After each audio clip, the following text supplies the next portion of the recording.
Want to delete your CapCut account permanently on your iPhone? This may be because you no longer use the app or want to remove your data completely. In this video, I'll show you how to delete your CapCut account easily. So without wasting any more time, let's get started. First, open up the CapCut app. Now tap on the Me tab or profile icon below. After that, tap on the settings icon from the top right corner. Now tap on the Manage Accounts. Now look at the bottom. Tap Delete Account.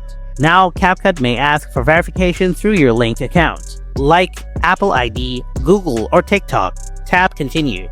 Then follow all the on-screen prompts to verify your linked account.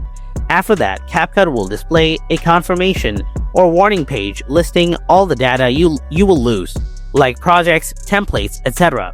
So read this carefully. Then finally, tap Delete Account from the bottom. Now your account will be deleted after a short period, usually within 30 days. But if you try to create a new account with the same email, the system will usually tell you the account already exists. For that, you need to wait 30 days at least.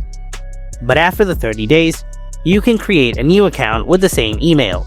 Hope you found this video helpful. If you did, then don't forget to hit that like button. Thanks for watching, and I'll see you in the next video.